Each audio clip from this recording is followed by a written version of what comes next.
আজমির শরীফের নিচে নাকি শিব মন্দির পাওয়া গেছে। নাউজুবিল্লাহ বলেন।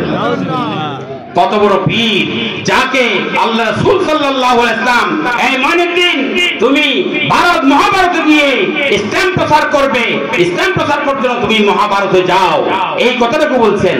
যে মঈনুদ্দিনের চেহারা দেখে লক্ষ লক্ষ মানুষ মুসলমান হয়ে গেছিল।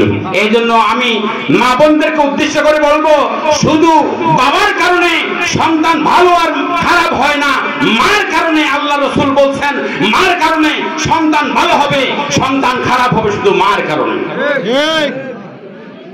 আপনাদের খুব ভালো লাগতেছে তাই না? হযরত মঈনুদ্দিন চিশতি রাহমাতুল্লাহ আলাইহি 90 লক্ষ মানুষ যখন ইহুদি যখন মুসলমান হইল, মনে মনে হাসি হাসিয়া বাড়ির দিকে রওনা করলেন। মঈনুদ্দিনকে হাস্যোজ্জ্বল চেহারা দেখতে পাই মা বললেন, ও মঈনুদ্দিন এত খুশি কেন, এত খুশি কেন, এত আনন্দ কেন? এই কথা জিজ্ঞাসা করার পরে মঈনুদ্দিন বলল, খাজা মঈনুদ্দিন বলল, ও মা আজকে এত খুশি লাগতেছে যে আমার হাতের মধ্যে 90 লক্ষ 95 লক্ষ ইহুদি মুসলমান হয়ে গেছে। সুবহানাল্লাহ। এই কথা বলার সাথে সাথে মা বুড়ির একটু মন লাগান।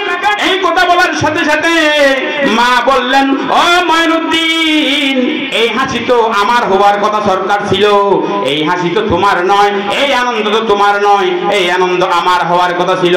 কেন নাম? ও মঈনুদ্দিন তোমাকে যখন আমার গর্বের মধ্যে নিয়েছিলাম, গর্বে নেওয়ার সাথে সাথে ও মঈনুদ্দিন একদিনও আমি নামাজ ছেড়ে দিই নাই, 5 ওয়াক্ত নামাজ পড়ছি এবং তাহাজ্জুদের নামাজও আমি ছেড়ে দিই না। এরপর মঈনুদ্দিন যতদিন পর্যন্ত আপনি আমার গর্বের মধ্যে ছিলেন ততদিন পর্যন্ত আমি প্রত্যেকদিন পবিত্র কোরআনটা সকাল সন্ধ্যা দুপুর বিকাল সব সময় পড়তাম। আমি বলতাম, মালিক, ও আরশের মালিক, তুমি আমার যে সন্তান আসতেছে এই সন্তানকে সুলতানুর আরেফিন বানাই দিও। সুবহানাল্লাহ। আরো জোরে বলেন সুবহানাল্লাহ।